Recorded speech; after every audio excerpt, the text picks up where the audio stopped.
It's the Fitness Lab Pittsburgh podcast, a new episode every week. A podcast about movement, part of making your life complete.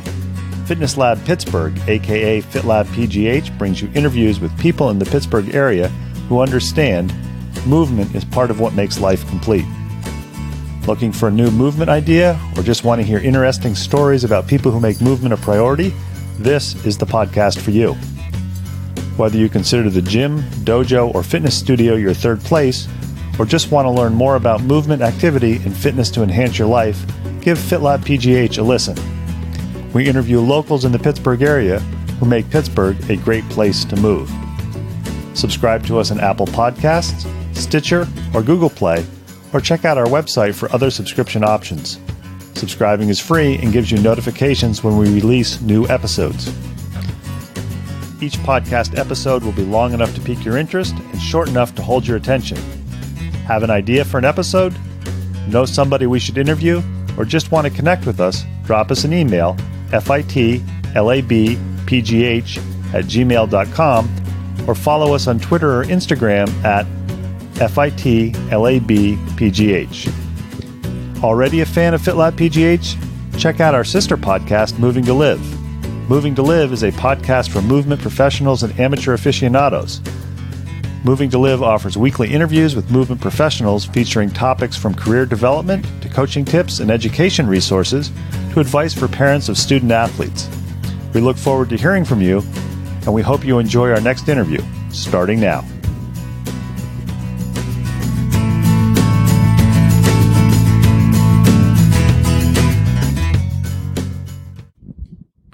FitLab PGH is back with another podcast interview. Remember, we are a podcast about movement where we interview people in the Pittsburgh area who make movement a priority, whether they are business owners, organizers, or people who have to have real jobs to pay the bills but still make an emphasis to be active in their life. As you've heard me say before, we often get people by finding them on the internet, seeing what they post in social media, or also they are recommended by other people. And our guest today was recommended by an earlier podcast guest, Kelly Collier, and he is a cyclist. He is involved with making cycling a priority for people in Pittsburgh, as well as a bike racer. And I believe this is the first time FitLab Pittsburgh has done an interview in a law office. He was generous enough to invite us downtown. So there's a first for everything. Every coffee shop interview we've done has been good, and I hope that I can, after today, say that every law office interview has been good. So we are with Rick Holzworth. He is a cyclist. He is an attorney. He is the president of Prima Espresso Co. bike team, and he also is on the board of directors of the Pittsburgh Bike Alliance. So Rick, thanks for realizing that we had good things to say and coming down from your office and talking to us in the conference room. Glad to be here. Thanks. We always start out our FitLab PGH interviews by asking, are you a Pittsburgh native? If so, what kept you here? If you're not, what brought you here? I grew up about an hour north in Newcastle, and I've been in Pittsburgh for the last 10 years. Came down here for school when I got my master's degree from Pitt before I went to law school. And out of curiosity, because I'm an academic geek, what did you get your master's degree in? Teaching English. Big difference. Yeah, I started off as a ninth grade English teacher. And I know when we interview people for FitLab Pittsburgh, you can kind of categorize them in two categories. People who have been active all their life. It is kind of like that was just part of the family life. Mom and dad were active, and people who kind of found it later in life. Maybe they went to college and experienced the various things of college and said, oh, I need to do something. So in your case, were you an athlete growing up? What did you do growing up to be active, or did you not do that?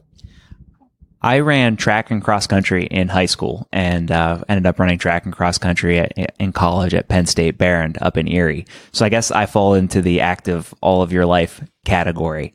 My dad and brother are both physical therapists, so movement and being active was a big part of our family dynamic. And eventually I migrated to cycling, which is where I do most of my movement now. And I'm curious, for people who always compete in sports in college, I know running, you can do very well, whether you're Division 1, 2, 3, and people who are Division 2 often become professional runners. Did you ever at any point think, I might want to try to do this professionally or become an elite level marathoner? Or did you realize either because of the talent or because it was really, really hard that just wasn't something you were going to pursue? I thought about running at the next level in maybe 10th, 11th grade in high school. But then I had a series of stress fractures running. I think what happened is my body couldn't handle the high mileage. So I realized pretty early that I wasn't going to be an elite runner by any stretch of the imagination. And that's probably why I ended up riding a bike. I know I had have a friend who's a physical therapist who says this with the utmost respect. Those elite level runners who can put in that mileage are genetic freaks because they can withstand those forces. Oh yeah. I mean, I think it's all about being able for your body to handle the training load, right? In any sport. And if you can't handle the training load, you're not going to be elite. And I'm also curious because it seems like bike racers come from other backgrounds, or maybe they started out as little kids. Like I've got a good friend who started out as a BMX rider and kind of progressed on when he realized, I can go longer than 30, 40, 50 seconds. What was it? Was it the stress fracture specifically that made you go and say, I'm going to try a bike? Because running is pretty easy. You just need a pair of shoes. Biking, you can geek out with the technology. And I know, as Kelly told us in our interview with her, she kind of told the story of her first bike race where she got lost in the wilds of West Virginia. So what was it that made you go, I'm not going to run anymore, rather than reducing the running? Or maybe you still run, but what made you go into the bike racing? Because you are at a fairly high level, not a professional level, but a level higher than probably most people are at if they bike race. I was really reluctant to give up on my running career, even though I had no chance of being elite by any stretch of the imagination. And I wanted to find a way to cross train as I was recovering from the stress fractures. So I picked up a bike. Before the stress fractures, when you were in high school or college, did you pick up a bike, or did you kind of laugh at people as you ran by and they were biking?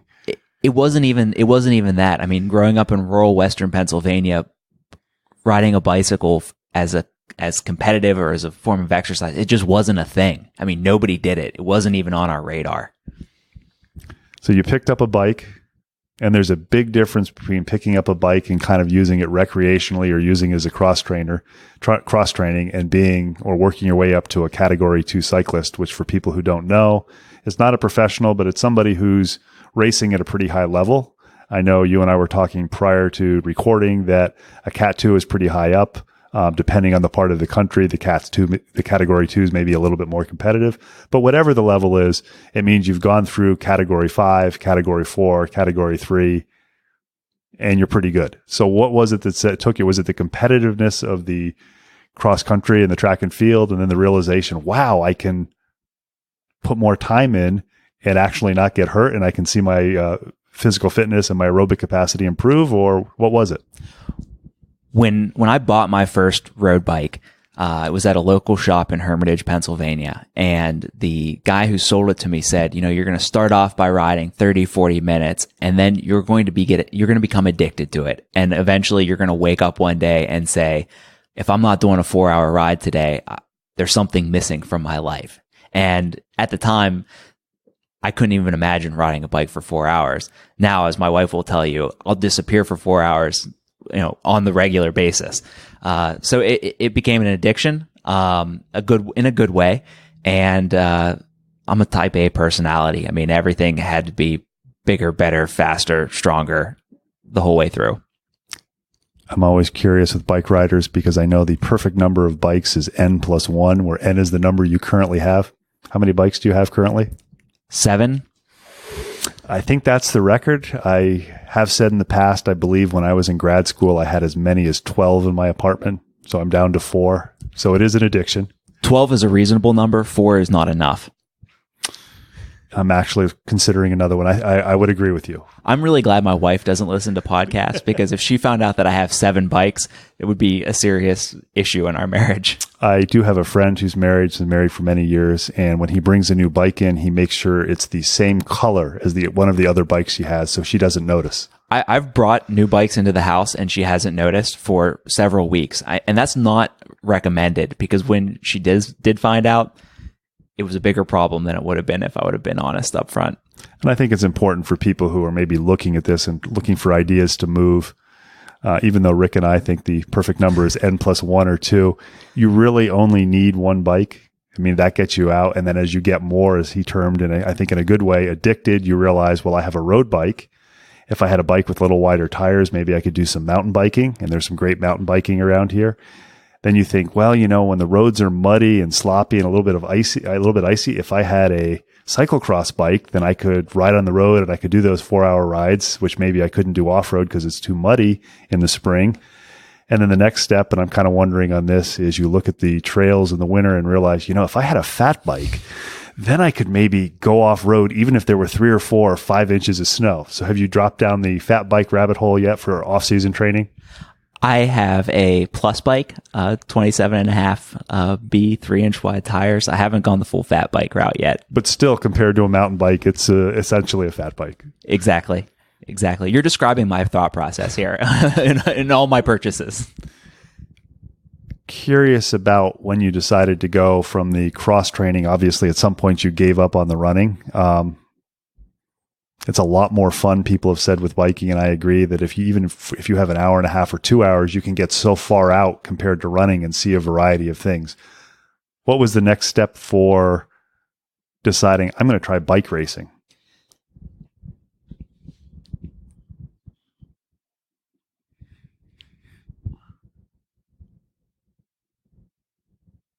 For me, when I first got into cycling, it was actually frustrating because it took longer to get a good workout in.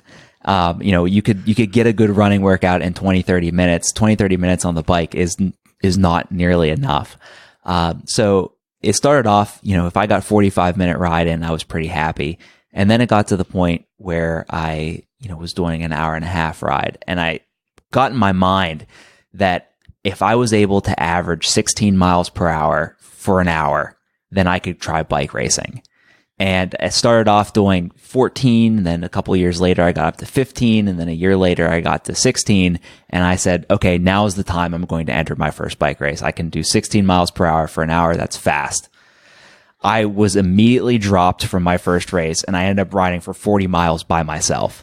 So I realized pretty quickly that 16 miles per hour for an hour is not fast at all. And that's when the competitive nature kicked in. And I said, you know what? I really need to figure out how to go faster.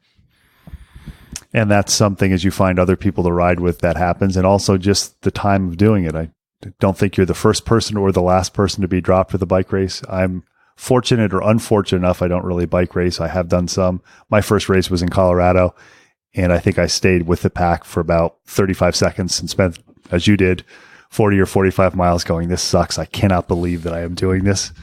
And then proceeded to do it again and again. You go to law school. Are you biking then?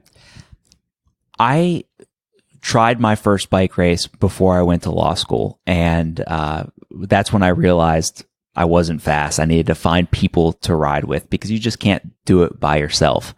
So you need to get a community around you to help you ride better and faster. And then I didn't do my next bike race until after I graduated from law school. So there was a 5-year span from my first bike race to my second bike race. Were you biking while you were in law school, even though you weren't racing? So cycling took a different turn for me after that first race. I was kind of upset with myself and didn't think I had it in me anymore to be a competitive athlete anymore. And cycling became a way to get around town. So through law school, I was mainly riding a bike to commute to and from my apartment to school.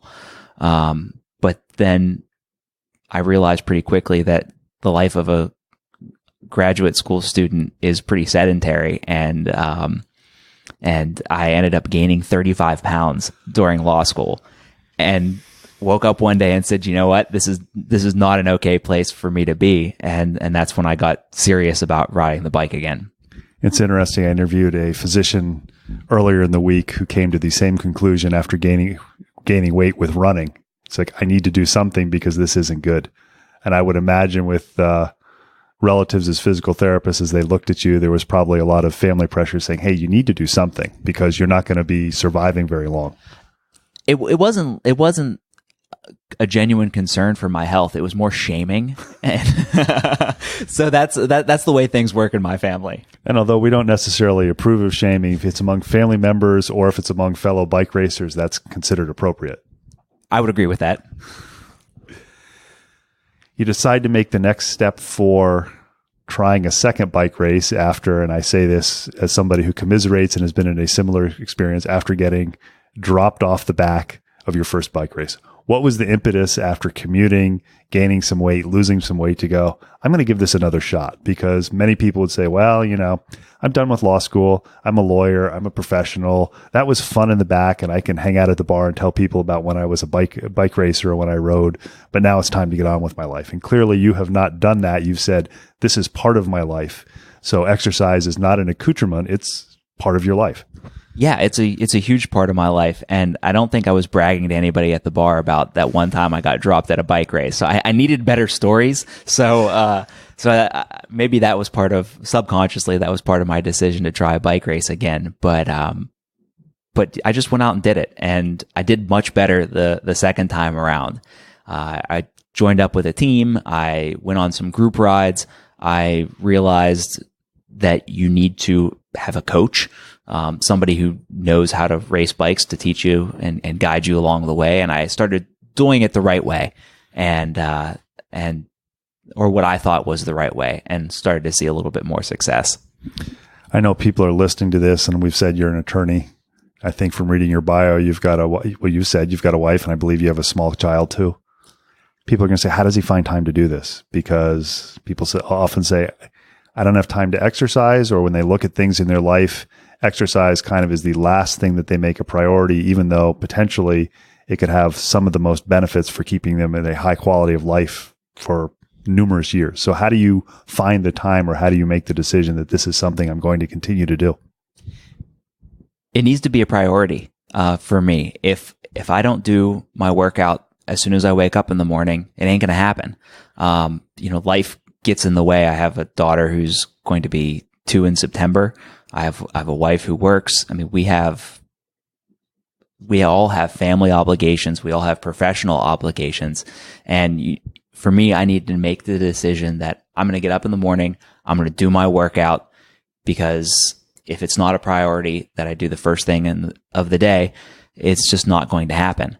And commuting is a big part of it as well.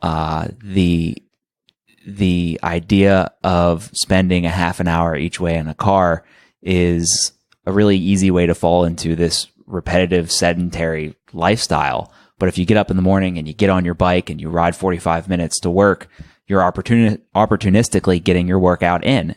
You're making your health better. You're taking advantage of time you would spend going from one place to another. So to break it down, 2 things. You need to be very opportunistic in the way you find time to train, and you need to make training a priority. For me, that's first thing in the morning. And from what you're saying, you also commute to work some of the time, all of the time, year round? All the time. And that's why I have so many bikes. I need the right tool for the job. I need my dry weather bike. I need my wet weather bike. I need my slushy weather bike. And I think Rick hit on that. If you're listening, he alluded to the fact that it's a 45-minute commute or so. Yeah, it's about 10, 11 miles from my house to the office. So if the goal is not to race, but just to have some fitness, if somebody did that, or you just did that with 20 plus miles a day, 5 days a week, you've already got a significant fitness level just doing that without doing the additional early morning workouts or group rides. That's a totally respectable training load, I think. I mean, if you're getting an hour and a half of exercise a day, or even 3 or 4 days a week, that's, a pretty serious amount of exercise. And I would imagine also with a wife and a child, then you get home, you've got a workout in, you've kind of decompressed from whatever stresses of work, and you walk in and you're ready to engage with that, rather than thinking, okay, if I can just get the kid to bed, I can hop on the trainer for 2 or 3 hours. Yeah, but then you need to spend time. I need to spend time with my wife too. So hopping on the trainer after the baby goes to bed is not ideal for her. But you're right. If you get the workout in during the commute, then you're not worried about it when you get home at the end of the day. And out of curiosity, does your wife bike also, or is she active also, or are you kind of the unusual one? No. My wife is very active. She does not She does not bike. She's incredibly supportive of cycling and the lifestyle choices that I've made. She is a swimmer. She played water polo in college. And so, yeah, we have a very active family. I just interviewed somebody for Moving to Live who was a water polo player in college too, and he told me a little about it. That is a crazy and incredibly difficult sport. So props to her. Yeah, so when we went to college together at Penn State Barron, and they were starting for the first time a women's water polo team, and she had some friends who were doing it, and they said, "Oh, Katie, you can swim. Why don't you come play water polo?" And it turns out that being able to swim well and playing water polo are not really the same thing. Yes. So you've described how you make exercise, and specifically cycling in your case, a priority. But one of the things that you do in addition to that is you, in essence, try to bring other people into the sport and recognize that not everybody is active. You are the president of La Prima Espresso Company cycling team, and you're also on the board of directors of the Pittsburgh Bike Alliance. So I want to finish up with the Bike Alliance because I think that's important. That can get more people involved, even if they aren't competitive. How did you go from bike racer to a little bit better bike racer to saying, I'm president of a cycling team? And for people who don't understand cycling, what does it entail to be on a cycling team, and what does it entail to be president?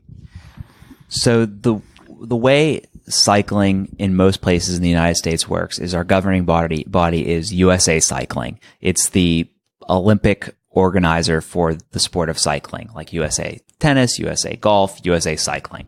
And being a member of a team is joining a sanctioned cycling, a team that is sanctioned by USA Cycling. And there used to be a requirement on USA Cycling that each team had to put on a race. And a few years ago, they disbanded with that requirement. And what we saw was a very significant drop in the number of races available. So a group of friends and I decided to start our own team and this team would make promoting races a priority. So we had opportunities to use our fitness and train and have events locally for us to compete in. And that was really the impetus for starting the La Prima Espresso Company cycling team. And for people who are not familiar with cycling teams, typically they have sponsors that help pay for jerseys, help to pay for organized races, and in return, they get advertising. So cycling and coffee are very closely linked. Do you have any other sponsors that you'd like to thank for this? Yeah, GNC is a local Pittsburgh company with obviously an international presence, and they've been a really great supporter of endurance sports with the Pittsburgh Marathon and our cycling team. Fox Rothschild, my law firm, has been a supporter in some of the charity events that we've done, like the Tour de Cure for diabetes. And we very recently started a partnership with Baron Batch, who is the street artist from Pittsburgh, used to play for the Steelers, and he has spray painted helmets and let us use some of his tags on our cycling kits. So those are some of our supporters, but they've been a big part of what we've been doing. Are we going to see sublimated Baron Batch jerseys that you sell for a charity or to raise money for the team?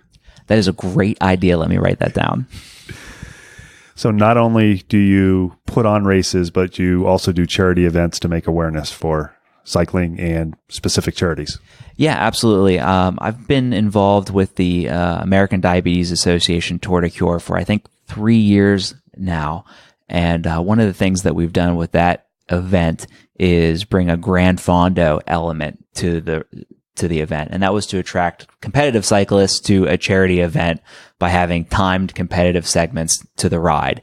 And that's been good for the organization. It's been good to get the racing community involved in charity events. I know a number of people listening, probably the majority, are not aware of what a Gran Fondo is. If you can kind of just describe that. I know it's growing wildly, and there's some great ones, not only across the U.S., but also across the world.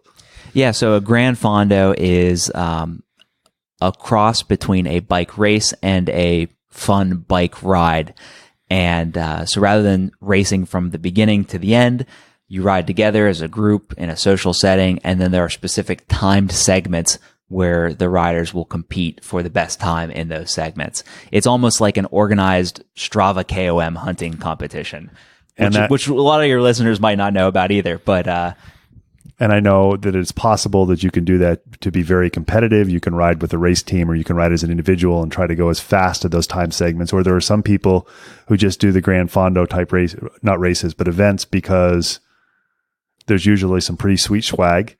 And it's also very many times it's the terrain is interesting. I know there's one out in California wine country. There's one in around South Carolina. So you can go, and maybe it's a little bit longer, or it's more interesting than just the typical 10-mile bike tour, not to downplay the importance and how much fun that can be. Yeah, I would agree with that. I mean, Gran Fondo is I think of it as a middle step between just being a casual rider around town to being an ultra competitive rider. It gives everybody something to enjoy. Clearly heavily involved in cycling. Before I find out a little bit more about Pittsburgh Bike Alliance, some sort of bucket list cycling event that you're going to do at some point in the future that you want to try?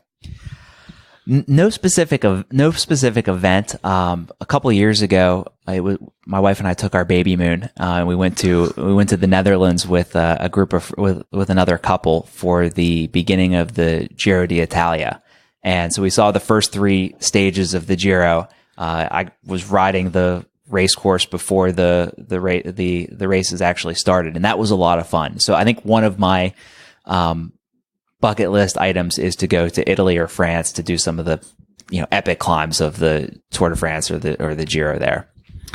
Final thing I want to talk about is the Pittsburgh Bike Alliance, because if it isn't enough to have a wife, a child, or a full-time job, race bikes, be the president of a racing team, you're also on the board of directors of the Pittsburgh Bike Alliance. So it's not only activity is a priority, but you're kind of making sure that you're passing it on and making other people aware of how important it is. If you could kind of describe what's the Pittsburgh Bike Alliance and how did you get involved with that?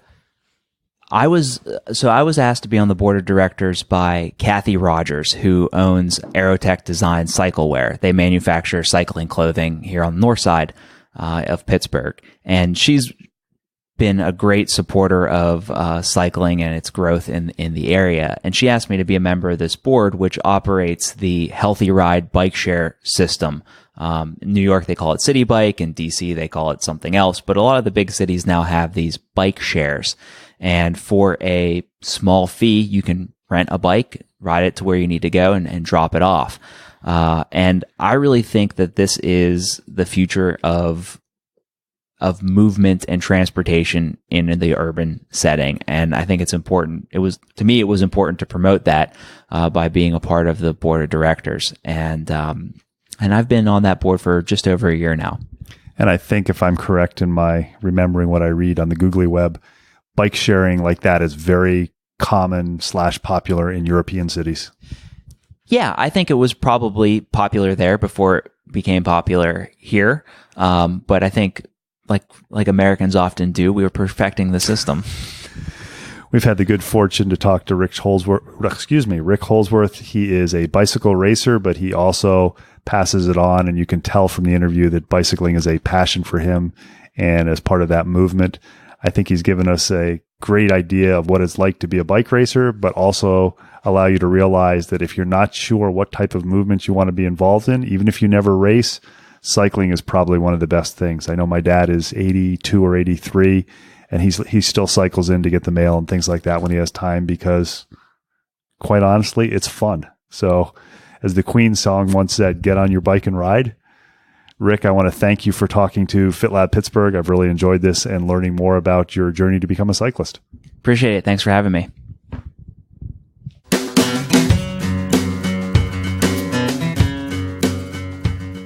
Thanks for listening to the latest episode of FitLab PGH, brought to you by Moving to Live. Intro and exit music is Marathon Man by Jason Shaw. Check out the show notes for contact info for our latest guests, links to other information mentioned in the episode, and links to our sister podcast, Moving to Live. Moving to Live is a podcast about movement and exercise for professionals and amateur aficionados. Moving to Live offers topics from career development to coaching tips and education resources to advice for parents of student athletes. You can subscribe to us on Apple Podcasts, Stitcher, or Google Play, or check out our website for other subscription options. Your free subscription gets you notified when we release a new episode. Questions, comments, suggestions?